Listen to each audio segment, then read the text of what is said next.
வாசிக்கலாம். லூக்கா எழுதின சுவிசேஷத்திலே 19ஆம் அதிகாரம் 38ஆம் வசனம். லூக்கா 19:38.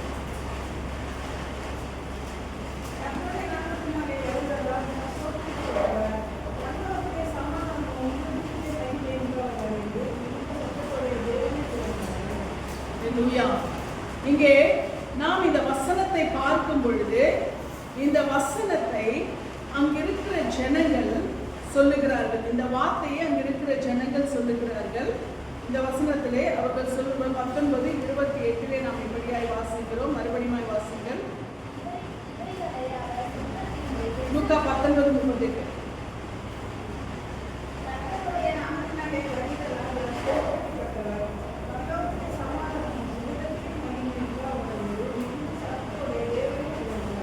கர்த்தருடைய நாமத்தினாலே வருகிற ராஜா ஸ்தோத்தரிக்கப்பட்டவர், பரலோகத்திலே சமாதானமும் உன்னதத்திலே மகிமையும் உண்டாவதாக என்று மிகுந்த சத்தத்தோடே தேவனை புகழ்ந்தார்கள்.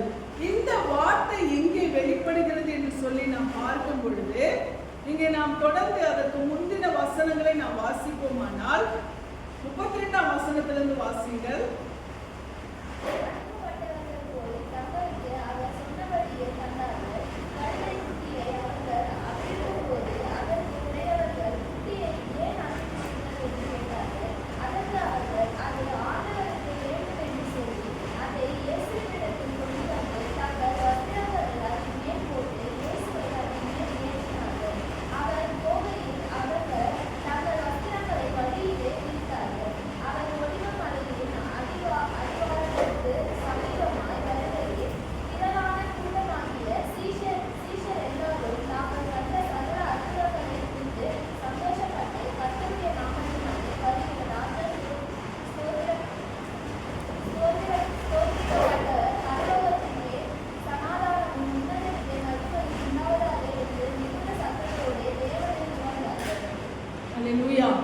இங்கே நாம் வாசிக்கும் பொழுது இந்த வார்த்தையை எப்பொழுது சொல்லுகிறார்கள் என்று சொன்னால், இந்த வார்த்தையை எப்பொழுது சொல்லுகிறார்கள் என்று சொன்னால், இந்த இன்றைக்கு நாம் என்ன அனுசரித்துக் கொண்டிருக்கிறோம்? குருத்தோலை ஞாயிறு இல்லையா? இன்றைக்கு எல்லாரும் குருத்தோலை ஞாயிறு என்று சொல்லி அனுசரித்துக் கொண்டிருக்கிறார்கள். நாம் பாரம்பரிய கிறிஸ்தவர்கள் அல்ல. ஆனால் நமக்கு என்ன இருக்கிறது? இந்த காரியங்கள் சரித்திரபூர்வமாய் நமக்கு சொல்லப்பட்டிருக்கிறது இல்லையா? இந்த காரியங்கள் சரித்திரபூர்வமாய் சொல்லப்பட்டபடினாலே இயேசு கிறிஸ்து கல்வாரி சிலுவையிலே அவர் கொண்டு போகப்படுகிறதற்கு முன்பாக இப்படிப்பட்ட ஒரு சம்பவம் நடக்கிறது. அதாவது அவரை கல்வாரி சிலுவையிலே கொண்டு போகிறதற்கு முன்பாக இந்த வார்த்தையை ஜனங்கள் அறிக்கை எடுக்கிறார்கள். இது ஒரு கழுதை குட்டியை கட்டி இருக்கிறதை நீங்கள் காண்பீர்கள். இதை நீங்க அவிழ்க்க போகும் பொழுது இந்த ஆண்டவருக்கு வேண்டும் என்று சொல்லி அதை அவிழ்த்து கொண்டு வாருங்கள் என்று சொல்லி ஆண்டவர் என்ன செய்கிறார்? அந்த கழுதை குட்டியை கொண்டு வந்த பின்பு ஆண்டவர் அதன் மீது அவர் பவனி வருகிறார். அதன் மீது ஜனங்கள் தங்கள் வஸ்திரங்களை போட்டு இயேசு கிறிஸ்துவை அதன் மேல் ஏற்றுகிறார்கள். அவர் போகையில் தங்கள் வஸ்திரங்களை வழியருகே விரித்தார்கள். அவர் ஒலிவ மலையின் அடிவாரத்துக்கு சமீபமாய் வருகையில் திரளான கூட்டமாகிய சீஷர் எல்லாரும் தாங்கள் கண்ட சகல அற்புதங்களை குறித்து சந்தோஷப்பட்டு, அல்லேலூயா. அப்ப இயேசு கிறிஸ்து தம்முடைய ஊழியத்தை அவர் செய்கிற போது அவர் அநேக அற்புதங்களை செய்தபடினாலே அதன் மூலமாய் ஜனங்கள் மகிழ்ச்சி அடைந்தார்கள். அதன் மூலமாய் ஜனங்கள் சமாதானத்தை பெற்றுக் கொண்டார்கள். அது நிமித்தமாய் அவர்கள் சந்தோஷப்பட்டு, கர்த்தருடைய நாமத்தினாலே வருகிற ராஜா ஸ்தோத்தரிக்கப்பட்டவர், பரலோகத்திலே சமாதானமும் உன்னதத்திலே மகிமையும் உண்டாவதாக என்று மிகுந்த சந்தோஷத்தோட சத்தத்தோட தேவனை புகழ்ந்தார்கள். இங்கே நாம் பார்க்கும் பொழுது பரலோகத்திலே சமாதானமும் உன்னதத்திலே மகிமையும், அல்லேலூயா. இந்த பரலோகத்தின் ராஜா அவர் சமாதானத்தின் ராஜா. இயேசு கிறிஸ்துவை குறித்து சொல்லும் பொழுது அவர் சமாதான காரணர் என்று சொல்லப்பட்டிருக்கிறது. ஆபிரகாம் அவர் யுத்தத்தை முடித்து அவர் வரும் பொழுது ஆபிரகாமுக்கு எதிர்பட்டு ஒரு ராஜா வருகிறார். அந்த ராஜாவுக்கு பேரு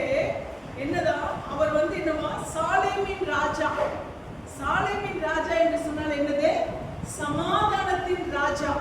அப்போ சாலேம் ஷாலோம் என்று சொல்லும் பொழுது என்னது? சமாதானம் என்று சொல்லப்படுகிறது. அப்ப இயேசு கிறிஸ்து இன்றைக்கு மாத்திரமல்ல, அவர் அன்றைக்கும் என்னவாய் வெளிப்பட்டிருக்கிறார்? ஒரு சமாதானத்தின் ராஜாவாய் அவர் வெளிப்பட்டிருக்கிறார். இந்த சமாதானத்தின் ராஜா அவர் இந்த பூமியிலே அவர் சமாதானத்தை நமக்கு கொடுப்பதற்காக அவர் வந்தார். அன்றைக்கு அந்த ஜனங்கள் அந்த குருத்தோலை, அதாவது குருத்தோலை ஞாயிறு என்று இன்றைக்கு சொல்லுகிறார்கள், அது பாரம்பரியமாய் அந்த வார்த்தையை கொண்டு வந்தார்கள். ஆனால் அன்றைக்கு இயேசு கிறிஸ்து சிலுவையிலே அறையப்படுவதற்கு முன்பாக இந்த காரியத்தை ஜனங்கள் என்ன செய்தார்கள்? அவர் சமாதானத்தின் தேவன், அவர் இந்த உலகத்திலே இருந்த வரைக்கும் அற்புதங்களையும் அதிசயங்களையும் செய்து நமக்கு சமாதானத்தை கொடுத்தார். உன்னதத்திலே பரலோகத்திலே சமாதானம், அல்லேலூயா, அவர் பரலோகத்திலே சமாதானத்தை, பரலோகத்தில் இருக்கிற அந்த சமாதானத்தை இந்த பூமியிலே கொண்டு வந்து இந்த பூமியை பரலோகமாய் மாற்ற வந்த தேவன், அல்லேலூயா, அதை வெளிப்படுத்தும்படியாய் தான் அன்றைக்கு அந்த ஜனங்கள் அந்த வார்த்தையை அறிக்கையிட்டார்கள். பரலோகத்திலிருந்த சமாதானத்தை இந்த பூமிக்கு கொண்டு வந்த தேவகுமாரனாய் இயேசு கிறிஸ்து வெளிப்பட்டார். அல்லேலூயா. இன்றைக்கு அதனாலதான் உங்களுக்கு சமாதானம் என்று சொல்லி கர்த்தர் நமக்கு அவருடைய சமாதானத்தை நமக்கு கொடுத்திருக்கிறார். இந்த நாளிலும் கூட இந்த சமாதானத்தின் தேவன் அன்றைக்கு இயேசு கிறிஸ்து பவனி வருகிறதற்காக ஒரு கழுதை குட்டியை கொண்டு வந்து அது மீது வஸ்திரங்களை போட்டு, வணிகர்களே வஸ்திரங்களை போட்டு அவரை என்ன செய்தார்கள்? அவரை வரவேற்றார்கள். அவரை அந்த சமாதானத்தின் தேவனாய் அந்த கழுதை குட்டியை அவருக்கு கொடுத்து அதை ஏற்றி அவரை பவனி வர செய்தார்கள். இன்றைக்கு நம்மை அவருக்கு பவனி வருகிற ஒரு கழுதை குட்டியாய் நாம் என்ன செய்யணும்? நாம் ஒப்பு கொடுக்க வேண்டும். அல்லேலூயா. இயேசு ராஜாவை சுமந்து செல்லுகிற அந்த சமாதானத்தின் ராஜாவை சுமந்து செல்கிற கழுதை குட்டிகளாய் நாம் அவருக்கு நம்மை ஒப்பு கொடுக்கிறவர்களாய் காணப்பட வேண்டும். அல்லேலூயா. அப்படிப்பட்டவர்களாய் நாம் காணப்படும் பொழுது அந்த சமாதானத்தின் ராஜாவை நாம் சுமந்து கொள்ளும் பொழுது நிச்சயமாக அவர் விரும்பின அந்த சமாதானத்தை இந்த பூமியிலே நாம் விதைக்கிறவர்களாய் காணப்படுகிறோம். இங்கே நாம் பார்க்கும் பொழுது மத்தேயு 5ஆம் அதிகாரம் 9ஆம் வசனத்திலே கர்த்தருடைய வார்த்தை இப்படியாய் சொல்லுகிறது. மத்தேயு 5:9.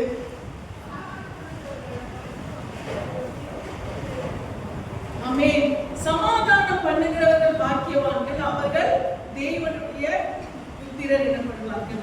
இங்கே நாம் பார்க்கும் பொழுது நாம் யாரா இருக்கிறோமா? தேவனுடைய புத்திரர். எப்படி நாம் தேவ புத்திரர் என்று சொன்னால் சமாதானம் பண்ணுகிறவர்களா இருக்கும் பொழுது. அல்லேலூயா. ஏனென்றால் அன்றைக்கு ஆண்டவராகிய இயேசு கிறிஸ்துவை சுமந்த அந்த கழுதை குட்டி அது சமாதானத்தின் ராஜாவை சுமந்து கொண்டு வந்தது. அதனால அது இன்றைக்கும் அது ஒரு கழுதை குட்டி தான். ஆனாலும் அந்த கழுதை குட்டி இன்றைக்கு ஹீரோ மாதிரி பேசப்படுது இல்லையா? ஒரு கழுதை குட்டி இன்னைக்கு வரைக்கும் என்ன பண்ணிட்டு இருக்கு? பேசப்பட்டு கொண்டிருக்கிறது. கர்த்தர் நம்மையும், நாம் எவ்வளவு அற்பமானவர்களா இருக்கலாம், எவ்வளவு புறக்கணிக்கப்பட்டவர்களா இருக்கலாம், எவ்வளவு உதாசீனப்படுத்தப்பட்டவர்களா இருக்கலாம், ஆனால் நம்முடைய சமாதானத்தின் ராஜாவா இருக்கிற இயேசு கிறிஸ்துவை நாம் சுமக்கிற ஒரு கழுதை குட்டிகளாய் நாம் காணப்பட வேண்டும். அல்லேலூயா. நாம் அற்பமான அந்த கழுதை குட்டி அதுக்கு முன்னாடி என்னவா இருந்துச்சு? அது கட்டப்பட்டிருந்தது. ஒருவரும் ஏறி இராத கழுதை குட்டி என்று சொல்லி வேதத்திலே போடப்பட்டிருக்கிறது. கொஞ்சம் முன்னாடி சில வசனங்கள் பார்த்தீங்கன்னா ஒருவரும் ஏறி இராத ஒரு கழுதை குட்டியை நீங்கள் கட்டி இருக்க காண்பீர்கள் சொன்னால் இயேசு கிறிஸ்து நீங்க வேதத்திலே பார்க்கலாமே எதுவுமே அவர் தன்னை ஸ்பெஷலா என்னைக்குமே என்ன பண்ணதுல அவர் தன்னை வெளிப்படுத்துகிறவர்கள நான் யாரும் ஏறாத வண்டியில தான் போவேன், யாருக்கும் கிடைக்காத மேன்மைதான் எனக்கு வேணும், அப்படிப்பட்ட தேவன் அவர் இல்லை. அப்படியானால் அந்த ஒருவரும் ஏறியிராத கழுதை குட்டி அப்படின்னு சொல்லி ஆண்டவர் அதை ஐடென்டிஃபை பண்றாருன்னு சொன்னா அது ஒரு ஸ்பெஷலான கழுதை குட்டின்றது இல்ல, அது யாருமே ஏற்றுக்கொள்ளாத ரிஜெக்ட் பண்ணப்பட்ட ஒரு கழுதை குட்டி. அல்லேலூயா. அது எப்படிப்பட்ட கழுதை குட்டி? ஒருவரும் ஏறி இராதன்னு சொல்லி இயேசு ஸ்பெசிபிக்கா சொல்றாருன்னா யாருமே அதை என்ன பண்ணல, அதை ஏற்றுக்கொள்ளல, அது பிரயாணத்திற்கு ஏற்றதா அதை பயன்படுத்தல, இதுக்கு ஒன்றும் உதவாது என்று சொல்லி ஒருவேளை என்ன பண்ணிருக்கலாம், அந்த கழுதை குட்டியை புறக்கணித்திருக்கலாம். ஆண்டவர் அதுதான் ஸ்பெசிபிக்கா என்ன பண்றாரு, ஐடென்டிஃபை பண்றாரு. ஒருவர் இவங்க கரெக்டா எப்படி அங்க போறாங்க? ஒருவேளை அந்த கழுதை குட்டிக்கு அந்த அடையாளம் இருக்கும் பொழுது இது என்னது, இதுதான் இது உதவாக்குறப்ப இந்த கழுதை குட்டி இது தேவையில்லாத இருப்பா, இதை ஏத்துனா கூட இது என்ன பண்ணாது, ஒன்றும் பிரயோஜனப்படாது. அப்படிப்பட்ட ஒரு அடையாளம் அந்த கழுதை குட்டிக்கு இருந்திருக்கு. அதனாலதான் அங்க சொல்றாங்க, ஒரு யாரும் ஏறிடாத கழுதை குட்டின்னு சொல்லுப்பா கண்டுபிடிச்சுவாங்க. அந்த மாதிரி இன்றைக்கு ஆண்டவர் ஒருவராலும் ஏற்றுக்கொள்ளப்படாத, எல்லாராலும் தள்ளப்பட்டிருக்கிற, ஒருவராலும் அங்கீகரிக்கப்படாத, எந்த விதத்திலாவது ஏதாவது ஒரு விதத்திலே தள்ளப்பட்ட ஒரு கழுதை குட்டியா இருக்கிற அந்த கழுதை குட்டியை போல் இருக்கிற நம்மை கர்த்தர் என்ன செய்கிறார், தெரிந்து கொண்டிருக்கிறார். அல்லேலூயா. ஆண்டவரால் தெரிந்து கொள்ளப்பட்ட எந்த ஒரு காரியமோ அது ரொம்ப மேன்மையானதா இருக்கு. அது ரொம்ப எல்லாவற்றிலும் ரொம்ப ரொம்ப ஃபெமிலியரான ஒரு காரியமா இருக்காது. அண்ணன் என்ன பண்றது தெரியுமா, தள்ளப்பட்டதை, நாசனப்பட்டதை, புறக்கணிக்கப்பட்டதா என்ன பண்ணுவாரு, அவர் தெரிந்து கொள்ளுகிற தேவன். இங்கே பார்க்கும் பொழுது இந்த கழுதை குட்டியை குறித்தாண்ட சொல்லும் பொழுது யாருமே ஏறாத ஒரு கழுதை குட்டி, யாருமே அதை பயன்படுத்தல, தேவையில்லைன்னு சொல்லி தள்ளப்பட்ட ஒரு கழுதை குட்டி தான் யாருக்கு வேணும், எனக்கு வேணும். அல்லேலூயா. அது ஆண்டவர் ஒரு பெரிய நல்ல வளர்ந்த கழுதை ஆண்டவர் எடுத்து சொல்றாரு, கழுதை குட்டியை. நான் யோசிப்பேன், ஒரு கழுதை குட்டி மேல ஆண்டவர் எப்படி பவனி வர முடியும், ஆண்டவர் எப்படி உட்கார முடியும், குட்டி தானே சொல்லியிருக்கிறாரு, இந்த கழுதை குட்டி மேல எப்படி ஆண்டவர் உட்கார்ந்து இருப்பாரு அப்படின்னு சொல்லி நான் யோசிக்கும் பொழுது, ஏன்னா நல்ல வளர்ந்த கழுதையா தான் அதுக்கு நல்ல ஸ்ட்ரென்த் இருக்கும், பலம் இருக்கும், அதுல உட்கார்ந்து வரலாம். ஆண்டவர் எப்படி கழுதை குட்டியை அவர் தேர்ந்தெடுத்தார் என்று சொல்லும் பொழுது, அந்த கழுதை குட்டி என்று சொல்லும் பொழுது அது என்னது, ஒரு இளம் கழுதையா இருக்கும் இல்லையா, வளர்ந்து ஒரு இளம் கழுதையா இருக்கும். ஆனாலும் அது என்னது, ஒரு சின்ன ஒரு என்னது, ஒரு சின்ன கழுதை, ஒரு ஒன்றும் தெரியாத கழுதை, இதற்கு அனுபவம் இல்லாத கழுதை அப்படின்னு சொல்லி என்ன பண்ணிக்கலாம், அந்த கழுதை என்ன பண்ணிக்கலாம், தள்ளி இருக்கலாம்.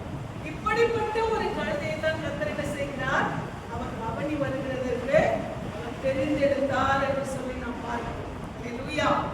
அப்படிப்பட்ட கழுதையை ஆண்டவர் தெரிந்தெடுத்து என்ன பண்றாரா, அவர் சமாதானத்தின் ராஜா, உன்னதத்தின் பரலோகத்தின் சமாதானத்தை வெளிப்படுத்த வந்த அந்த சமாதானத்தின் தேவன் இந்த பூமியிலே அவர் இந்த சமாதானத்தை கொடுக்க வரும்படியால் இந்த கழுதையை அவர் என்ன செய்கிறார், அவர் பயன்படுத்துகிறார். அல்லேலூயா. நாம் பார்க்கும் பொழுது உண்மையாக நம்முடைய வாழ்க்கையில கூட அநேக சூழ்நிலைகளை நம்ம அப்படிப்பட்ட நிலைமையை சந்திக்கலாம். ஒரு கழுதை குட்டியை போல இதுக்கு என்ன ஒரு அனுபவம் இருக்குது, எல்லாவற்றும் அவர் என்ன சொல்ற, அநேக காரியங்களை சந்திக்க ஒரு சூழ்நிலையிலே நாம் காணப்படலாம். இப்படிப்பட்ட நிலைமையில தான் கர்த்தர் செய்கிறார், நம்மை தெரிந்து கொள்ளுகிறவராய் இருக்கிறார். அல்லேலூயா. இன்றைக்கு பார்க்கும் பொழுது என்னுடைய அனுபவத்தில், என்னுடைய வாழ்க்கையிலே, என்னுடைய வீட்டுல, என் தகப்பனுக்கு பிறந்த பிள்ளைகள்ல நான் தான் கடைசி மகள். அதே போல என் தகப்பனுடைய குடும்பத்திலும் அவள் உடன் பிறந்த அக்கா, தங்கச்சி, அண்ணன், இவங்க எல்லாருடைய குடும்பத்திலும் நான் தான் கடைசி பொண்ணு, அதான் லாஸ்ட். இது நிமித்தமாகவே இவ கடைசி, இவ சின்ன பொண்ணா, என்ன சின்னதுல இருந்து சின்ன பொண்ணாவே பார்த்ததுனால என்னை அந்த அளவுக்கு அக்செப்ட் பண்ணிக்கிற குடும்பம் கிடையாது. என்னுடைய தகப்பனார் வீட்டிலே எல்லாருமே, தகப்பனார் வீட்டிலே என் தகப்பனாரோட பிறந்த, என் தகப்பனாருடைய பிள்ளை, என் தகப்பனார் உடன் பிறந்த சகோதர சகோதரியுடைய பிள்ளைகள் எல்லாருமே என்னை கடைசி பொண்ணுன்னு என்னை அப்படிதான் பார்ப்பாங்க. என் வீட்டிலும் என்னை அப்படிதான் பார்த்தாங்க. ஆனா என் தகப்பனாரை தவிர, அல்லேலூயா, என் தகப்பனாரை தவிர, என் தகப்பனார் எனக்கு அவர் கொடுத்த ஒரு இடம் அவ்வளவு மேன்மையானது. அப்படி ஆண்டவர் இந்த உலகத்திலே நம்மை கடைசி, என்னுடைய தகப்பனாரை உடன் பிறந்த எல்லாருமே என்ன சின்ன, இவங்க எல்லாரோட ஒரு குட்டி பொண்ணாவே என்னை பார்த்ததுனால என்னை அவர்கள் எந்த அளவுக்கும் அவருடைய பார்வை, அவருடைய சுபாவம், என்னிடத்திலே அன்பு செலுத்துகிற காரியம் எல்லாவற்றுமே அவர்கள் அப்படித்தான் நடந்து கொள்வார்கள். ஆனா அதை பத்தி நமக்கு என்ன இல்லை, கவலை இல்லை. அல்லேலூயா. எப்படியா என்னை உருவாக்கின என் பரம தகப்பன் என்னை ஏற்றுக்கொண்டாரோ, என்னை பெற்றெடுத்த என் தகப்பன் என்னை ஏற்றுக்கொண்டாரோ, அதுதான் நமக்கு முக்கியம். அல்லேலூயா. நம்மை உருவாக்கினவரும் நம்ம இந்த உலகத்திலே கொண்டு வந்தவரும் நம்ம ஏற்றுக்கொண்டார்கள், அதுதான் நமக்கு என்னது முக்கியமே தவிர வேற யாருடைய அங்கீகரிப்பு நமக்கு அவசியமே இல்லை.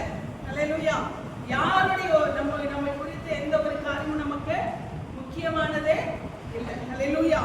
ஆண்டவர் இன்றைய நாளிலே நம்மை அப்படிப்பட்ட ஒரு கழுதையாக என்ன செய்திருக்கிறார்? தெரிந்தெடுத்திருக்கிறார். எதற்கு தெரியுமா? உலகத்துக்கு அவருடைய சமாதானத்தை கொண்டு போகும்படியாய். ஆமென். அவருடைய சமாதானத்தை அறிவிக்கிற ஒரு கழுதை குட்டியாய் நாம் காணப்படும்படியாய், அவர் பவனி வருகிற ஒரு கழுதை குட்டியாய் நாம் காணப்படும்படியாய் கர்த்தர் நம்மை தெரிந்தெடுத்திருக்கிறார். அல்லேலூயா. அது மாத்திரமல்ல, லூக்கா 8ஆம் அதிகாரம் 18ஆம் வசனத்தில் நாம் வாசிக்கும் பொழுது இயேசு கிறிஸ்து எல்லா இடத்திலுமே அந்த சமாதானம் என்ற வார்த்தையை அவர் வெளிப்படுத்தி இருக்கிறார். நாம் வாசிக்கும் பொழுது லூக்கா 8:48 நாம் வாசிக்கிறோம்.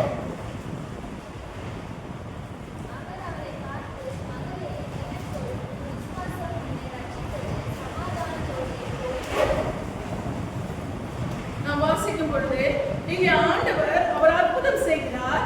அந்த இடத்திலே அவர் என்ன செய்கிறார் சொன்னால், அவளுக்கு அவர் சொல்லுகிற வார்த்தை என்ன தெரியுமா?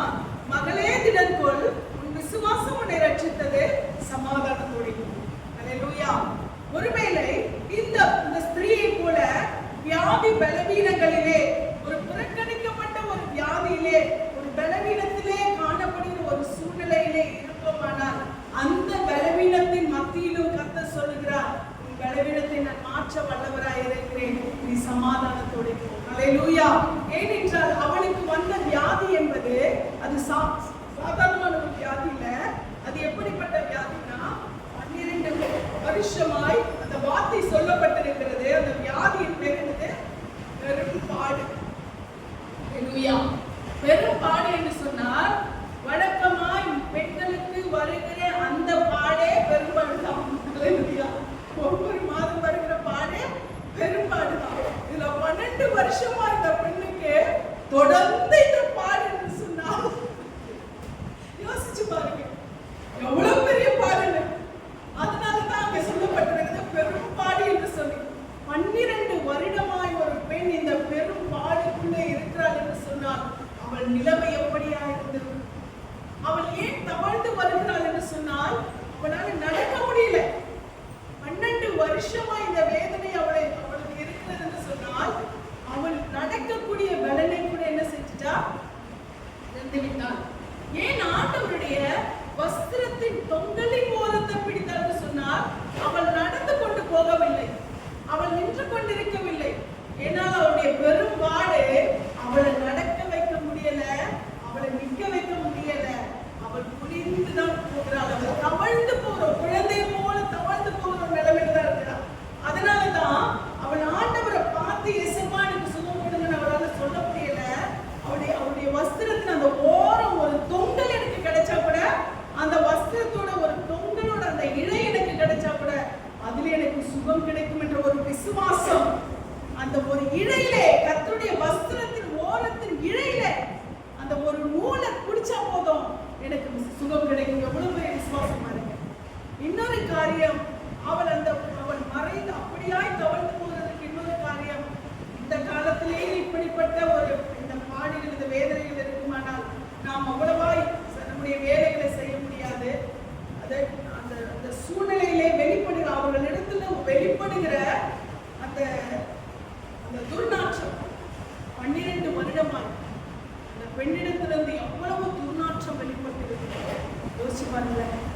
அவ்வளவு துர்நாற்றம் மற்றவர்கள் மத்தியில, சமுதாயத்தில் அந்த பெண்ணால் என்ன பண்ண முடியாது?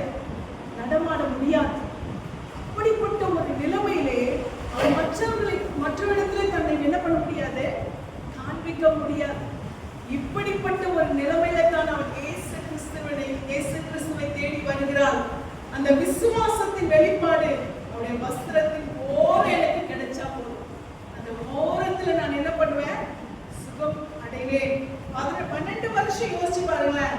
எத்தனை டாக்டர்கள் கூட எத்தனை நம்ம MBBS டாக்டர் இல்லாம இருக்கலாம். ஆனா வைத்தியர்கள் எவ்வளவு பேர் இருப்பாங்க, எவ்வளவு பரிகாரிகள் இருப்பாங்க. பரிகாரிகள் எவ்வளவு சில என்ன பண்ணுவாங்கன்னா, சில காரியங்களை சில அசுத்த கிரிகள் மூலமா கூட நான் சுத்தப்படுத்துறேன்னு சொல்றேன். இந்த மாதிரி எல்லாம் கூட எப்படி எல்லாமோ என்ன கிடைக்கும்? ஏதாவது ஒரு பரிகாரம் நமக்கு கிடைப்பாங்களா? எங்க வேணா பரிகாரம் கிடைக்குமா? இந்த பரிகாரம் செய், உனக்கு இது நல்லதாகும் அப்படின்னு சொல்லி எல்லாவற்றையும் தன் ஆஸ்தியை கூட இழந்து செலவிட்டு இவ்வளவு வேதனையோடு கூட கடந்து போயிருக்கிற ஒரு பெண்ணுக்கு சமாதானமா இருக்கும்? நிச்சயமாய் இருக்காது. வாழ்க்கையுடைய வேதனை உச்சத்துக்கு அவன் கடந்து போய்விட்டு இருப்பான். அவள் புருஷன் தள்ளிவிட்டு இருப்பான், அவருடைய பிள்ளைகள், அவருடைய சூழ்நிலைகள், அவருடைய சமுதாயம் எல்லாமே அவளை தள்ளிவிட்டு. ஒரு துர்நாற்றம் பிடித்த ஒரு பெண் 12 வருஷமா இந்த காரியம் அவளுக்குள்ளாய் வெளிப்பட்டு கொண்டிருக்கிற சொல்வது எவ்வளவு நாற்றம் எடுத்து. அப்படி எல்லா சமுதாயமே தள்ளிவிட்ட ஒரு பெண்ணுகிட்ட சமாதானமா இருக்கும், மனசுல சமாதானமா இருக்கும். ஆனால் அவள் இவ்வளவு சூழ்நிலையும் அவளுக்கு இவ்வளவு சூழ்நிலையும் அவளுக்கு கொடுக்காத சமாதானத்தை அவள் விசுவாசித்தாள். என் ஆண்டவராகிய இயேசு கிறிஸ்துவின் வஸ்திரத்தின் ஓரத்தை நான் தொட்டா எனக்கு அந்த சுகம் கிடைக்கும் என்று சொல்லி. ஹல்லேலூயா. ஏனென்றால் இந்த சாலேமின் ராஜா, இந்த சமாதானத்தின் ராஜா, இவர் பரலோகத்தின் சமாதானத்தை இந்த பூமியிலே கொடுக்க வந்தவர். ஹல்லேலூயா. இந்த சமாதானத்தின் ராஜா இந்த பூமியிலே சமாதானத்தை கொடுக்க வந்திருக்கிறார் என்று அவர் விசுவாசித்தபடினாலே இன்றோடு என் வேதனை நீங்கி விடும் என்ற நம்பிக்கையோடு கூட அவருடைய வஸ்திரத்தின் ஓரத்தை தொட்டால் அவர் சுகம் பெற்றார். ஆண்டவர் சொல்லுகிறார், விசுவாசம் உன்னை ரட்சித்தது, சமாதானத்தோடு போ. ஹல்லேலூயா. அவருடைய விசுவாசம் அவனுக்கு சமாதானத்தை கொடுத்தது. இன்றைக்கு ஆண்டவராகிய இயேசு கிறிஸ்துவின் பிள்ளைகளே, நாம் இயேசு கிறிஸ்துவை விசுவாசிக்கும் பொழுது நிச்சயமாய் அவரிடத்திலே நன்மைகளை பெற்றுக் கொள்வோம். அவர் கொடுக்கிற சமாதானத்தை நாம் பெற்றுக் கொள்வோம். சூழ்நிலை எதுவானாலும் இருக்கட்டும், சூழ்நிலை எப்படி வேணாலும் இருக்கட்டும், ஆனால் நமக்கு சமாதானத்தை கொடுக்கிற ஒரு தேவன் நம்மோடு கூட இருக்கிறார். ஹல்லேலூயா. அந்த சமாதானம் அது வியாதியா இருந்தாலும் சரி, அது வறுமையா இருந்தாலும் சரி, அது கடனா இருந்தாலும் சரி, அது நெருக்கடியா இருந்தாலும் சரி, எந்த சூழ்நிலையிலும் நமக்கு அந்த சமாதானத்தை கொடுக்க அவராலே முடியும். ஹல்லேலூயா. இப்படிப்பட்ட ஒரு சூழ்நிலையிலே வந்த பெண்ணுக்கு ஆண்டவராகிய இயேசு கிறிஸ்து சொல்லுகிறார், வியாதி நீங்கி நீ சுகமாகி விட்டாய், சமாதானத்தோடு போ. ஹல்லேலூயா. கர்த்தர் இந்த வேளையிலே அவர் சமாதான காரணர் என்பதை நமக்கு வெளிப்படுத்தும்படியாய் இந்த பரலோகத்தின் சமாதானத்தை தேவன் வியாதிகள் நீங்கி சமாதானமாக்கும்படியாய் அவர் கிருபை செய்கிற தேவனாய் இருக்கிறார். அது மாத்திரமல்ல, மார்க் 9:50 இயேசு கிறிஸ்துவின் வார்த்தையை நாம் பார்க்கும் பொழுது மார்க் 9:50 இப்படியாய் வாசிக்கிறோம்.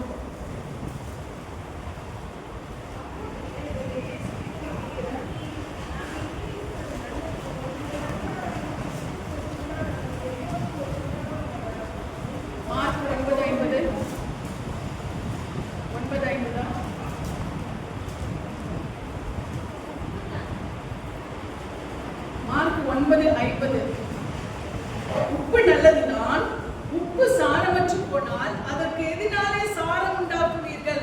உங்களுக்குள்ளே உப்புடையவர்களாயிருங்கள், ஒருவரோடொருவர் சமாதானம் உள்ளவர்களாயும் இருங்கள் என்றார். ஹல்லேலூயா. சாரமற்று போனால் உப்புக்கு என்ன இல்லையா, பிரயோஜனம் இல்லாதது போல நாம் என்னவா இருக்கணுமா, சமாதானத்தோடு கூட நாம் இருக்கும் பொழுது கர்த்தர் நமக்கு என்ன செய்கிறாரா, அந்த உப்புக்குரிய சாரம் உடையவர்களாய் கர்த்தர் நம்மை மாற்றுகிறவராய் இருக்கிறார். ஹல்லேலூயா. அந்த சமாதானக்காரர், சாலேமின் ராஜாவா இருக்கிற சமாதானத்தின் தேவன் நமக்கு இந்த சமாதானக்காரராய் இருந்து நம்மை நடத்த அவர் வல்லவராய் இருக்கிறார். அது மாத்திரமல்ல, லூக்கா 2:14 நாம் வாசிக்கும் பொழுது கர்த்தருடைய வார்த்தை இப்படியாய் சொல்லுகிறது. லூக்கா 2:14,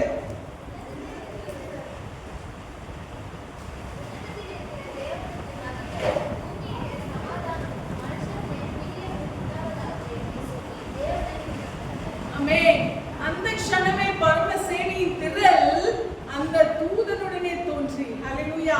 பரமசேனையின் திரளும் எப்ப தெரியுமா இது நடந்துச்சு? இயேசு கிறிஸ்து பிறந்த பொழுது. ஹல்லேலூயா.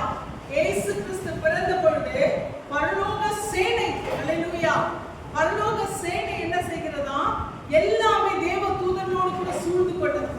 தேவ தூதனோடு சூழ்ந்து கொண்டு உன்னதத்தில் இருக்கிற தேவனுக்கு மகிமையும் பூமியிலே சமாதானமும் மனுஷர்கள் பிரியமும் உண்டாவதாக. இது எப்பொழுது உண்டாகிறது? இயேசு கிறிஸ்துவின் பிறப்பு. ஏனென்றால் அவர் பூமியிலே சமாதானத்தை உண்டாக்க ஆண்டவராகிய இயேசு கிறிஸ்து தன்னை வெளிப்படுத்துகிறவராய் காணப்பட்டார். ஆமென். இந்த தேவன் இந்த பூமியிலே அவர் சமாதானத்தை வெளிப்படுத்த வந்தவர் என்பதைத்தான் அந்த பரலோகத்தின் சேனைகளின் திரள் என்ன செய்கிறது, அதை அறிக்கையிடுகிறதா இருக்கிறது. ஹல்லேலூயா. இந்த சாலேமின் ராஜா, சமாதானத்தின் ராஜா, இந்த பூமியிலே அந்த பரலோகத்தின் சமாதானத்தை அவர் விதைக்க வந்தவராய் இருக்கிறார். அது மாத்திரமல்ல, நாம் தொடர்ந்து வாசிக்கும் பொழுது 7:50 வாசிக்கிறோம்.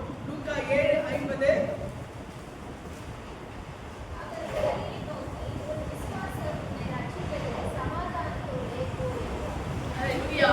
அவர் ஸ்திரீயை நோக்கி, உன் விசுவாசம் உன்னை ரட்சித்தது, சமாதானத்தோட போய் என்றார். அல்லேலூயா. இந்த சம்பவத்தை நாம் பார்க்கும் பொழுது அங்கே ஒரு ஸ்திரீக்கு வியாதியின் கொடுமையினாலே அவள் வேதனைப்பட்டுக் கொண்டிருந்தாள். அவளை பார்த்து ஆண்டவர் என்ன சொன்னாரு? வியாதியின் கொடுமை நீங்கி நீ சமாதானமாயிரு என்று சொன்னார். இங்கே ஒரு ஸ்திரீயை பார்த்து ஆண்டவர் சொல்லுகிறார், நீ என்ன பண்ணு, உன் விசுவாசம் உன்னை ரட்சித்தது, சமாதானத்தோட போய் என்று சொல்லி ஆண்டவர் சொல்லுகிறார். இங்கே பார்க்கும் பொழுது இந்த வசனத்திலே இந்த சம்பவத்தை நாம் பார்க்கிறோம். 43ஆம் வசனம்.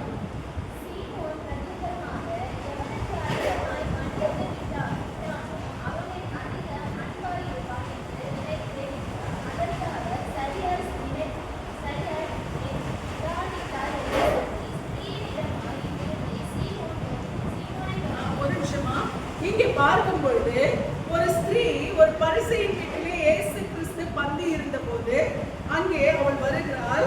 அவள் வந்து ஒரு பரணியிலே பரிமள தைலம் கொண்டு வந்து அதை இயேசு கிறிஸ்துவின் பாதத்தின் அருகே பாதங்களின் அருகே பின்னாக நின்று அழுது கொண்டு அவருடைய பாதங்களை தன் கண்ணீரினால் நனைத்து தன் தலைமையினால் துடைத்து அவருடைய பாதங்களை முத்தம் செய்து பரிமள தைலத்தை அவள் பூசுகிறாள். இந்த ஸ்திரீ தன்னுடைய பாவங்களை அவள் உணர்ந்தவளாய் இயேசு கிறிஸ்துவிடத்திலே வருகிறாள். அவள் அவருடைய பாதங்களை தன் கண்ணீரினால் நனைக்கிறாள், தன் தலைமுடியினாலே துடைக்கிறாள். அதற்கு பின்பாக பரிமள தைலத்தை அவருடைய பாதங்களை முத்தம் செய்து அவருடைய பாதங்களை முத்தம் செய்து பரிமள தைலத்தை பூசுகிறாள். என்ன ஒரு அன்பு பாருங்க இயேசுவின் மேல. அவளுக்கு என்ன தெரியுமா? இந்த ஸ்திரீக்கு வியாதியின் வேதனை, வியாதியின் பாரம். இங்கே வந்த ஸ்திரீக்கு பாவத்தின் பாரம். அவளுடைய பாவம் அவளை அழுத்துகிறது, அவள் பாவம் அவளை வேதனைப்படுத்துகிறது. அவளுக்கு அந்த பாவத்திலிருந்து வெளியே வருகிறதற்கு வாஞ்சை, ஆனால் விடுவிக்கிறதற்கு நான் இதிலிருந்து எப்படி வெளியே வர முடியும்? என்னுடைய பாவத்தை யார் மன்னிக்க முடியும்? நான் இதுல வெளியில வருகிறதற்கு எனக்கு யார் உதவி செய்வார்? இந்த சூழ்நிலை தான் அவள் யாரை குறித்து கேள்விப்படுகிறாள்? இயேசு கிறிஸ்துவை குறித்து அவள் கேள்விப்படுகிறாள். அவள் தன்னுடைய இந்த சம்பாத்தியத்திலிருந்து அவள் வாங்கி வைத்த அந்த பரிமள தைலம், இந்த பரிமள தைலம் என்னவென்று சொன்னால் அது மிக மிக விலை மதிக்க முடியாது, பயங்கரமான பிரஷியஸான ஒரு பரிமள தைலம். இப்படிப்பட்ட பரிமள தைலத்தை அவள் என்ன செய்கிறாள்? ஆண்டவருடைய பாதத்திலே அவள் உடைத்து ஊற்றி அவள் என்ன செய்கிறாளா? அதற்கு முன்பாக அவள் கண்ணீரினால் ஒரு பாதத்தை நினைக்கிறாள், அவருடைய தலை முடியினால் அவருடைய பாதத்தை துடைக்கிறாள். எப்படி யோசிச்சு பாருங்க. அப்ப எந்த அளவுக்கு அவள் ஆண்டவரை நேசித்திருக்க. நீ விடுவிக்கிற ஒரே ஒரு ஆத்ம நேசர் யாரு? இவர் மட்டும்தான், ஏசப்பா மட்டும்தான். எனக்கு இந்த பாவத்திலிருந்து விடுதலையாக்கி எனக்கு சமாதானத்தை இவரால் தான் கொடுக்க முடியும்னு அவள் அறிந்து கொண்டு அவளிடத்திலே வருகிறாள். அது மாத்திரமல்ல, அவருடைய பாதத்தை அவள் முத்தம் செய்கிறாள். அவருடைய அதாவது அன்பினுடைய அந்த எக்ஸ்ட்ரீம் அது. அல்லேலூயா. துடைத்து அவள் என்ன செய்கிறாளாம்? கண்ணீராலே நினைத்து முத்தம் செய்து என்ன செய்கிறாளாம்? அவருடைய பாதத்தில் அந்த பரிமள தைலத்தை அவள் ஊற்றுகிறாள். அந்த பரிமள தைலம் எனக்கு இது விலை மதிக்க முடியாதது, ஆனால் என் ஆண்டவருக்கு முன்பாக இந்த விலை மதிக்க முடியாத பரிமள தைலம் ஒண்ணுமே கிடையாது. ஏன்னா அதை காட்டிலும், இந்த பரிமள தைலத்தை காட்டிலும் எனக்கு சமாதானத்தை கொடுக்கிற இவர் எனக்கு எல்லாவற்றிலும் எப்படிப்பட்டவரா இருக்கிறாரு? மேலானவர். ஏன்னா அந்த அவள் விரும்புகிற அந்த சமாதானம் என்பது இந்த பரிமள தைலத்தை விட பிரஷியஸ் ஆனது. அல்லேலூயா. அந்த சமாதானத்தை யாரால மட்டும்தான் கொடுக்க முடியும்? இயேசுவால மட்டும்தான் கொடுக்க முடியும். அவள் அறிந்தவளாய் அந்த விலைமதிக்க முடியாத பரிமள தைலத்தையும் அவள் பாதத்திலே ஊற்றி என்ன செய்கிறாள்? அவள் ஆண்டவருக்கு மகிமையை செலுத்துகிறாள். என்னுடைய இந்த மகிமை, இந்த என் செல்வத்தை சேர்த்து வாங்கின இந்த பரிமள தைலம் என் ஆண்டவருடைய பாதத்துக்கு முன்பாக ஒண்ணு கிடையாது. அல்லேலூயா. அதை என் ஆண்டவருக்காக நான் கொடுக்கிறேன்னு சொல்லி அவள் பாதத்திலே ஊற்றி அவள் என்ன செய்கிறான்னு சொன்னால், இந்த அவள் கொடுக்கிற சமாதானம், இதுக்கு நான் கொடுக்கிற இந்த பரிமள தைலம் ஒரு பெரிய விஷயமே கிடையாது. அல்லேலூயா. அப்பதான் அந்த அழைத்த அந்த பரிசையெல்லாம் யோசிக்கிறான், இவ தீர்க்கதரிசியாச்சே, இவ யாருன்னு அவன் சொல்லட்டும் அப்படின்னு சொல்லும் போதுதான் ஆண்டவராக இயேசு கிறிஸ்து சொல்றாரு, ஒருத்தன் 100 வெள்ளி காசும், அதை தொடர்ந்து நீங்க வாசிக்கலாம், 2 பேர் கடன்பட்டிருந்தாங்க. ஒருவன் 500 வெள்ளி காசும், மற்றவன்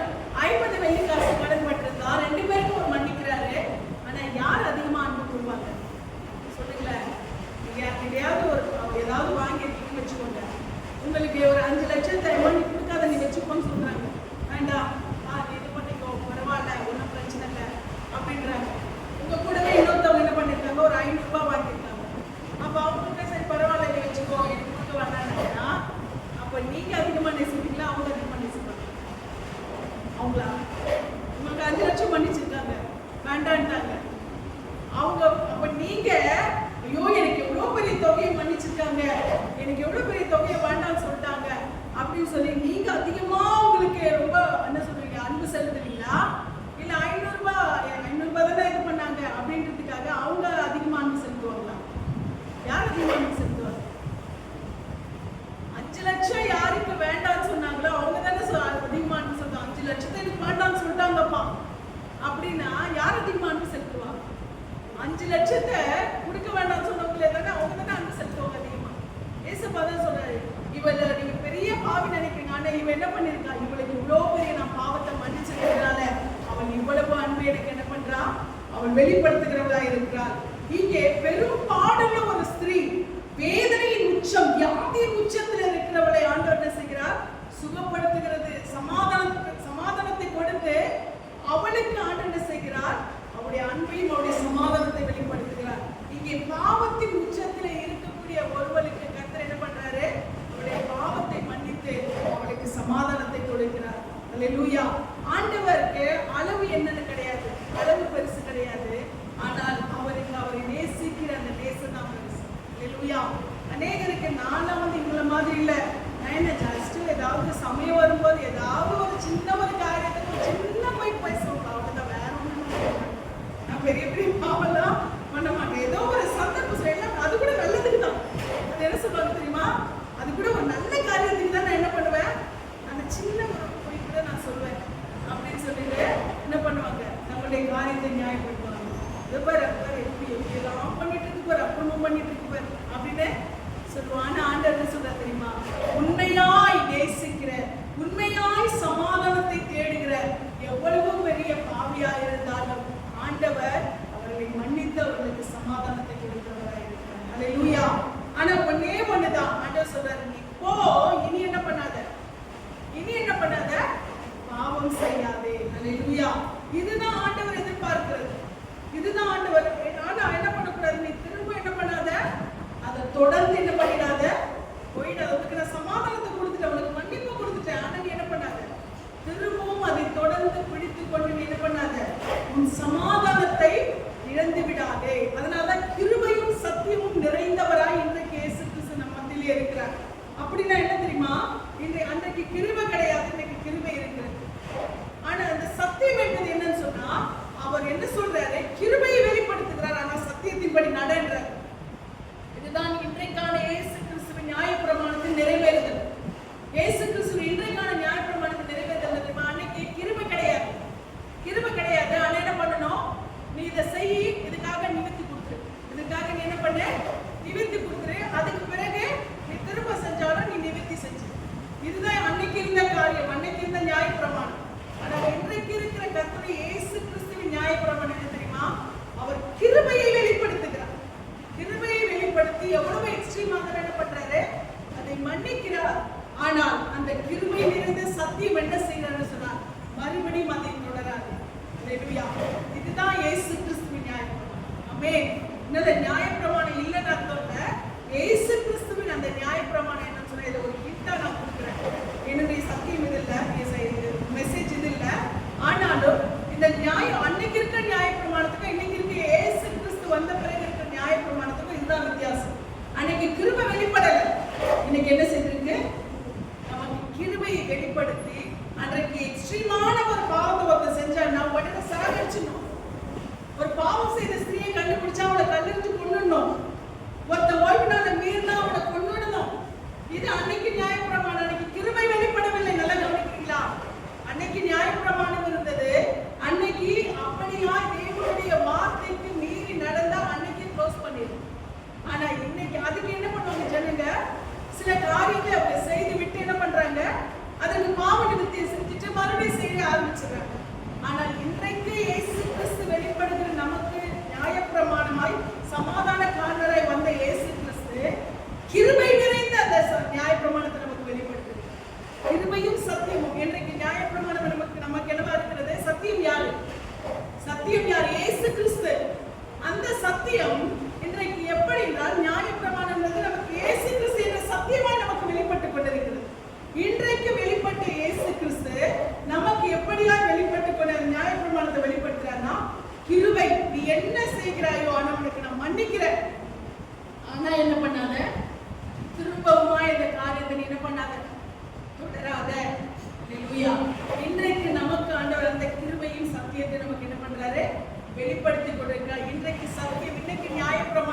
யாரு?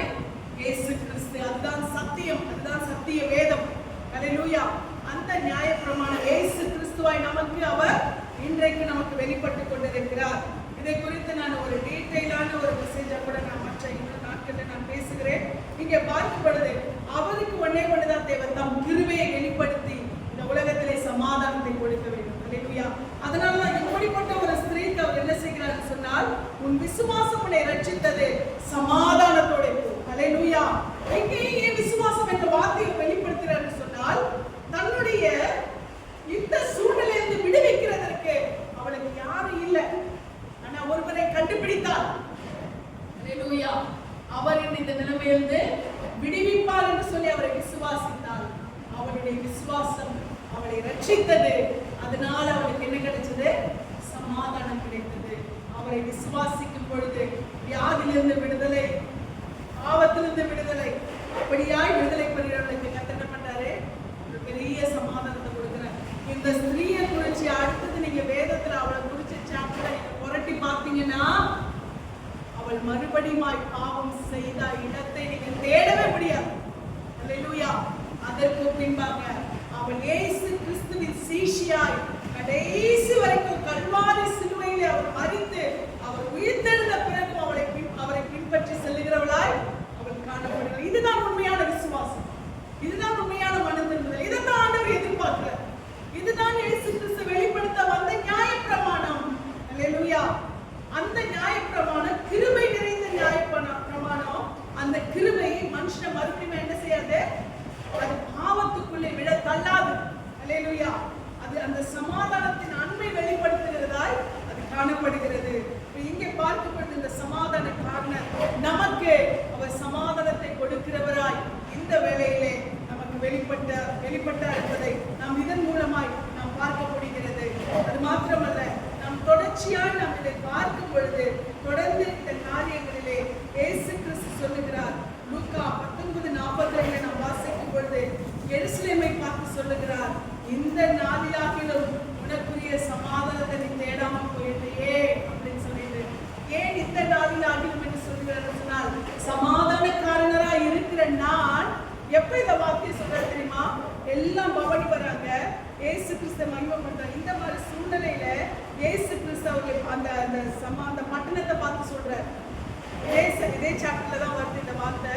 இதெல்லாம் முடிஞ்சு அவர் பரலோகத்தின் சமாதானத்தை பூமியிலே வெளிப்படுத்த வந்த தேவன் என்று சொல்லி எல்லாரும் அவரை பவனி வர செய்து அதை அறிக்கையிட்டுக் கொண்டிருக்கிற போது இயேசு கிறிஸ்து சொல்றாரு, நான் பரலோகத்தின் சமாதானத்தை பூமியிலே விதைக்க வந்தேன்.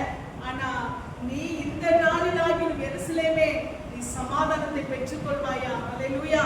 சமாதானம் உனக்கு கிடைக்குமா? நான் அதுக்காக தான் நான் வந்தேன்னு சொல்லி எருசலேமை பார்த்து அவர் கண்ணீர் விடுகிறார், வேதனைப்படுகிறவராய் காணப்படுகிறார். இன்றைய நாளிலே எருசலேமை மாத்திரமல்ல, இந்த உலகத்தை பார்த்து இன்றைக்கு நான் வந்துட்டு போயிட்டேன், நான் சமாதானத்தை கொடுத்துட்டேன். இந்த நாளிலாகிலும் இந்த உலகம், இந்த பூமி, நான் உலாவின இந்த இடம், இந்த மனுஷ சமுதாயத்தின் மத்தியில இந்த நாளிலாகிலும் சமாதானம் கிடைக்குமா? இன்னைக்கு இருக்குதா சமாதானம்? இல்லை. இல்லையா? இன்னைக்கு சமாதானத்தை நம்ம என்ன பண்ணிட்டு இருக்கோம்? இன்னைக்கும் தேடிட்டு தான் இருக்கு. அதுவும் பார்த்தீங்கன்னா கிறிஸ்துவ சமுதாயத்துல இன்னும் அது ஒரு பெரிய கேள்விக்குறியாதான் இன்னைக்கு இருக்குது இல்லையா? இப்ப சமாதானத்தை தேவன் என்ன செய்கிறார்? நமக்கு கொடுக்கும்படியாக அவர் ஏங்குகிறார். சமாதானத்தை கொடுக்க தான் அவர் வந்தாரு. சமாதானத்தை கொடுக்க வந்த அந்த நாளிலும் எருசலேமுக்கு என்ன இல்லை? சமாதானம் இல்லை. இன்றைக்கு அவர் சமாதானத்தை வைத்து நீங்க வாசிச்சீங்கன்னா, தொடர்ந்து லூக்கா 20:19 வாசிச்சீங்கன்னா, லூக்கா 20:19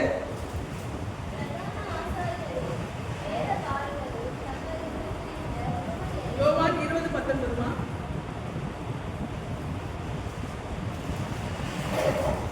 யோவான் 20:19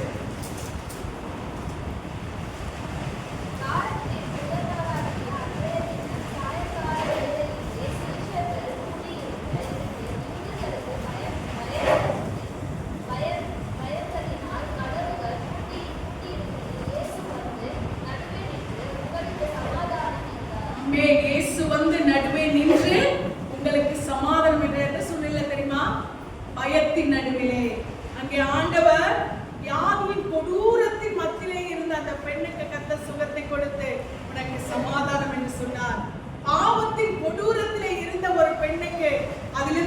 கொடுத்து உனக்கு சமாதானம் என்றார். இங்கே பயத்தின் மத்தியிலே இருந்த சீஷர்களுக்கு அடுத்து என்ன நடக்குமோ, இயேசு கிறிஸ்துவை சிலுவையிலே அடித்தது போல நம்மையும் கொண்டு போய் சிலுவையிலே அறைந்து விடுவார்கள் என்று சொல்லி வீட்டின் கதவை பூட்டிக் கொண்டு உள்ள பயந்து நடுங்கி நிற்கிற அந்த சீஷர்களை பார்த்து இயேசு கிறிஸ்து உங்களுக்கு சமாதானம் என்று சொல்லுகிறார்.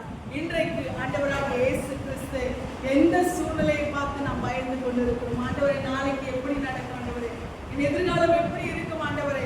இந்த சூழ்நிலையை எப்படி கொண்டு போகும் ஆண்டவரே? இது நிமித்தமா எனக்கு என்ன ஆகும் ஆண்டவரே என்று சொல்லி நாம் பயந்து கொண்டிருக்கிறோமா? நமக்கு நடக்க வேண்டிய காரியங்களை குறித்து நாம் பயந்து நடுங்கி கொண்டிருக்கிறோமா?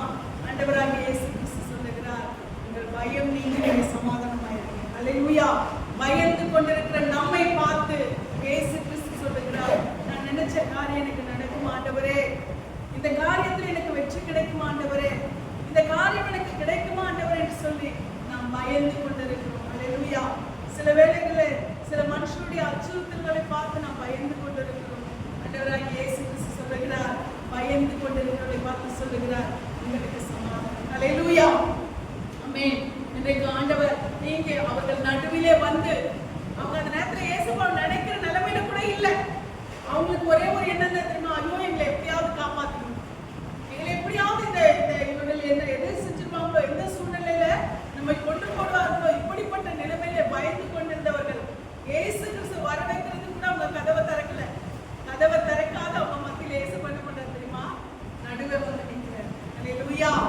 இன்றைக்கு நாம் ஒருவேளை நம்முடைய பயத்து நிமித்தமா ஏதோ ஒரு சூழ்நிலையில நாம் நடுங்கிக் கொண்டிருப்போமானால், நமக்கு நம்முடைய இருதய கதவை திறந்து ஜெபிக்க கூட முடியாத நிலைமையிலே அநேக வேளையில ஒரு நடுக்கமோ ஒரு வேதனையோ நம்மை சூழும் பொழுது ஜெபிக்க கூட மனசு வராது. ஆனாலும் கர்த்தர் அந்த நிலைமையில நமக்கு உதவி செய்ய வல்லவராய் இருக்கிறார்.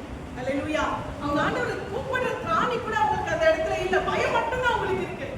ஆனா அவர்களையும் தேடி சென்று அவர்கள் நடுவே நின்று இயேசுப்பா சொல்றாரு, உங்களுக்கு சமாதானம் என்று சொல்லுகிறார். அல்லேலூயா. எப்போ தெரியுமா?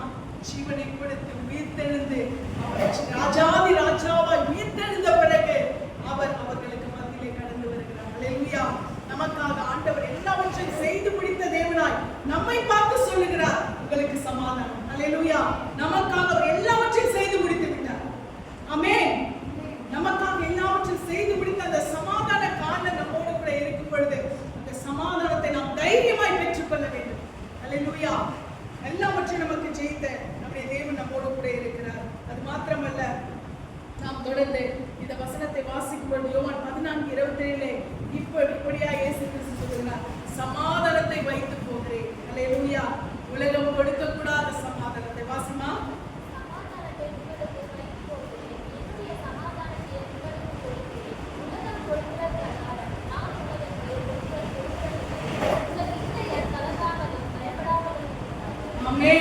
சமாதானத்தை உங்களுக்கு வைத்து போகிறேன், என்னுடைய சமாதானத்தை உங்களுக்கு கொடுக்கிறேன். அந்த சமாதானம் எப்படி தெரியுமா? உலகம் கொடுக்கிற பிரகாரமா அல்ல. அல்லேலூயா. உலகம் கொடுக்கிற சமாதானமா ஒரு டிவி மூலமாகவோ, ஒரு மொபைல்ல ஒரு ஆண்ட்ராய்டு ஒரு டச் போன் மூலமாகவோ, இல்ல ஒரு என்டர்டெயின் பண்ற ஒரு ஸ்மார்ட் மூலமாகவோ, இல்ல நம்மளை சந்தோஷப்படுத்துற ஃப்ரெண்ட்ஸ் மூலமாகவோ அந்த உலகம் கொடுக்கிற சமாதானத்தை உங்களுக்கு நான் கொடுக்கல. உலகம் கொடுக்கிற பிரகாரமாய் அல்ல. இயேசு ஸ்ட்ரெஸ் பண்ணி சொல்றாரு பாருங்க, சமாதானத்தை உங்களுக்கு வச்சுட்டு போறேன், என்னுடைய சமாதானத்தை. உலகம் கொடுக்கிற பிரகாரமா இல்ல. நான் எந்த சமாதானத்தை கொடுக்கிறேன் தெரியுமா? என்னுடைய சமாதானத்தை. அல்லேலூயா. நான் உங்களுக்கு கொடுக்கிற சமாதானம் எந்த சமாதானம்? என் சமாதானம். அந்த சமாதானம் உங்களுக்கு எப்படிப்பட்ட சமாதானம்? என்னுடைய சமாதானம். அல்லேலூயா.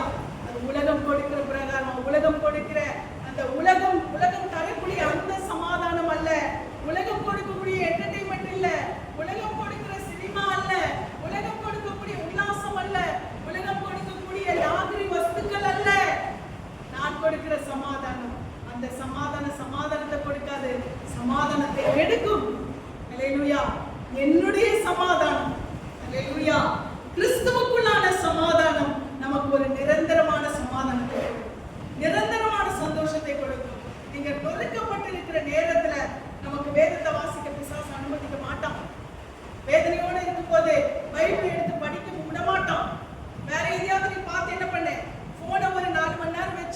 சந்தோஷமா இருக்கணும்னா நம்ம அனுமதிப்போம். அதை வச்சு நீ ரிலாக்ஸ் பண்ணிக்கணும். ஆனா அதை நீங்க எடுத்து பயன்படுத்திட்டு கொஞ்ச நேரம் உட்கார்ந்து பாருங்க, சமாதானம் வருமா? இல்லை. ஆனா இதை தொட விட மாட்டோம். ஆனால் அப்படிப்பட்ட சூழ்நிலையிலே நீங்க இந்த வேதத்தை எடுத்து வாசிச்சு பாருங்க, உலகம் கொடுக்க கூடாத சமாதானம் இதில் கிடைக்கும். ஆமென். 4 மணி நேரம் என்டர்டெயின்மெண்ட் கொடுக்காத சமாதானத்தை உங்களுக்கு இது கிடைக்கும். ஃப்ரெண்ட்ஸோட பல மணி நேரமாய் ஃபோன் செய்து உங்கள் வேதங்களை பகிர்ந்து கொண்டு அரட்டை அடிக்க அந்த நேரம் கொடுக்க கூடாத சமாதானத்தை உங்களுக்கு இந்த வேதம் கொடுக்கும். அல்லேலூயா. இந்த வேதத்தை அந்த நெருக்கப்பட்ட நேரத்துல இந்த வேதத்தை உலகம் கொடுக்க கூடாத சமாதானம், என்னுடைய சமாதானம் இதோ இருக்கிறது. அல்லேலூயா. என்னுடைய வேத புத்தகத்துல இருக்கிறது, என்னுடைய வார்த்தையில இருக்கிறது. இதை திறந்து வாசிச்சு பாருங்க, அந்த சமாதானத்தை உங்களுக்கு நான் வச்சுட்டு போறேன். அல்லேலூயா. ஆனால் நமக்கு அந்த நெருக்கப்பட்ட நேரத்தில் அதை மட்டும் எடுக்க விட மாட்டாங்க.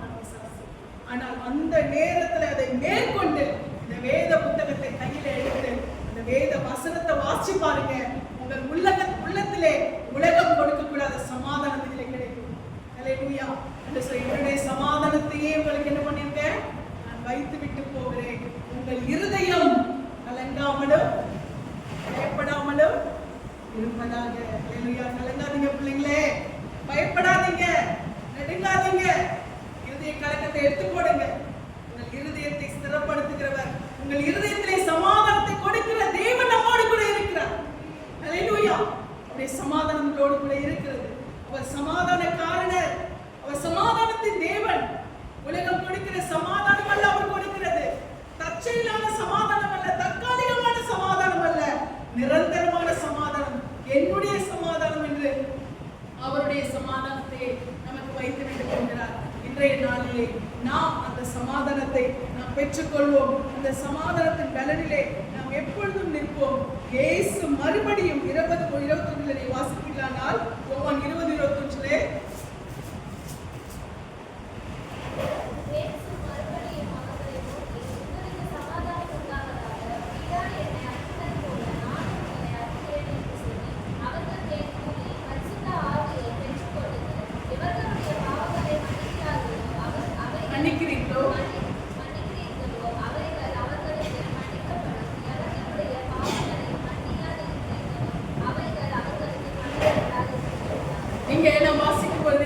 மறுபடியும் என்ன பண்றார் தெரியுமா? பெடல் ஆண்டவர் அந்த சமாதானத்தை என் பிள்ளைங்க எப்படியும் பெற்றுக்கொள்ள வேண்டும் என்று சொல்லி அவர் அந்த சீஷர்கள் நடுவிலே காட்சியளித்தது மாத்திரமல்ல, மறுபடியுமாய் அவர் என்ன சொல்லுகிறார், அவர்களுக்கு உங்களுக்கு சமாதானம் உண்டாவதாக. இயேசு மறுபடியும் அவர்களை நோக்கி உங்களுக்கு சமாதானம் உண்டாவதாக, பிதா என்னை அனுப்பினது போல நான் உங்களை அனுப்புகிறேன்.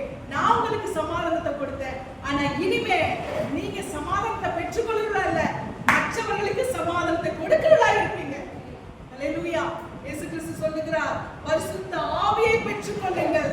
எவருடைய பாவங்களை மன்னிக்கிறீர்களோ அவைகள் அவர்களுக்கு மன்னிக்கப்படும், எவருடைய பாவங்களை மன்னியாதிருக்கிறீர்களோ அவைகள் அவர்களுக்கு மன்னிக்கப்படாதிருக்கும் என்றார். அல்லேலூயா. அப்ப அந்த பரிசுத்த ஆவியின் பலனை நமக்குள்ளாய் கொடுத்து அவருக்குள்ளாய் இருந்த அந்த சமாதானத்தை கொடுக்கிற வல்லமை கர்த்தர் நமக்கு கொடுத்து விட்டார். அல்லேலூயா. இதுவரைக்கும் அந்த சீஷர்கள் சமாதானத்தை தேடுகிறவர்களா இருந்தார்கள், பயந்து நடுங்கிறவர்களா இருந்தார்கள். ஆனா ஆண்டவர் சொல்றாரு, பயப்படாதிருங்க, சமாதானங்களா இருங்க.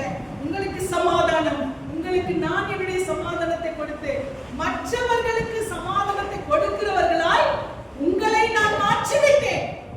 அல்லேலூயா. நீங்க நான் மற்றவருடைய பாவங்களை மன்னிச்சேன், இன்னைக்கு அந்த அதிகாரத்தை யாருக்கு கொடுக்கிறேன்? உங்களுக்கு நான் கொடுக்கிறேன். அல்லேலூயா. ஆண்டவர் இன்றைக்கு பரிசுத்த ஆவியை பெற்ற பிள்ளைகளுக்குள்ளாய் இருக்கிற தேவ ஆவியானவர் நிச்சயமாய் அவர்களை பாவங்களை மன்னிக்கிற அதிகாரம் உள்ளவர்களை கட்டளை செய்கிறாரா? அவர் மாற்றுகிறவராய் இருக்கிறார். அல்லேலூயா. இங்கே பார்க்கும் பொழுது நாம் பரிசுத்த ஆவியின் பலனை பெற்றிருக்கிறதுனால நமக்கு ஒரு நிதானம் இருக்கும் இல்லையா?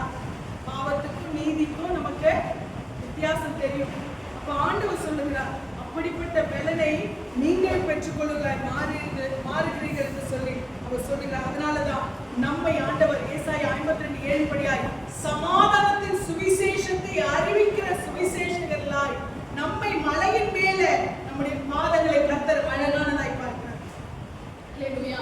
அநேகருக்கு சமாதானத்தை கொடுக்கிறவர்களாய், மலைகளை என்ற பிரச்சனைகள் மேல அவர்களுக்காய் நாம் இருக்கும் பொழுது நமக்கு அந்த சமாதானக்காரர்களாய் மாற்றி இருக்கிறார். அல்லேலூயா. நம்ம எல்லாம் கர்த்தர் ஒவ்வொருவருமே அந்த சுவிசேஷங்களாய் கர்த்தர் என்ன பண்றாரு, மாற்றிருக்காரு. அதான் எல்லாரையும் என்ன பண்றாரு, சீஷர்களாய் மாற்றி விட்டார். அல்லேலூயா. இந்த நாளிலும் கூட நாம் இந்த கிருபையை பெற்றுக் கொண்டதாய் நாம் காணப்படுவோம். இயேசு கிறிஸ்து அவர் கடைசியாய் சொன்ன வார்த்தையும் உலகத்திலிருந்து பரலோகத்துக்கு எடுத்துக்கொள்ளப்படும் பொழுதும் அவர் சொல்லுகிறார், சமாதானம். அல்லேலூயா. உங்களுக்கு சமாதானம் உண்டாவதாக. ஆமென். நாம் சமாதானத்தை பெற்றுக் கொள்கிறாய் மாத்திரமல்ல, கர்த்தர் நம்மை சமாதானத்தை கொடுக்கிறவர்களாகவும் அவர் மாற்றி இருக்கிறார். இந்த நாளிலே இந்த கிருபையை பெற்ற தேவ பிள்ளைகளாய் நாம் அவருடைய சமாதானத்துக்கு உரியவர்களாய் சமாதானத்தை கொடுக்கிறவர்களாய் கர்த்தர் நம்மை மாற்றுவாராக. கர்த்தருடைய நாமத்துக்கு மகிமை உண்டாவதாக. எவர்கள் அவர்கள் துன்மார்களாய் இருக்கும் பொழுது கர்த்தர் அதற்கு நமக்கு என்ன பண்றாரு, ஞானத்தை கொடுத்திருக்காரு. அதுக்கு பரிசுத்த ஆவியானவர் இருக்காரு. எல்லாருக்கும் எல்லாத்தையும் அக்செப்ட் பண்ணிக்கணும் நான் என்ன பண்ணல சொல்லல. அதான் சொல்லிருக்காரு, யாருடைய பாவத்தை நீங்க மன்னிக்கிறீங்களோ அது மன்னிக்கப்படும், மன்னியாதிருக்கிறீங்களோ அது மன்னியாதிருக்கப்படும். ஏன்னா அந்த பரிசுத்த ஆவி அதை அனலைஸ் பண்ற ஞானத்தை உங்களுக்கு கொடுப்பார். அல்லேலூயா.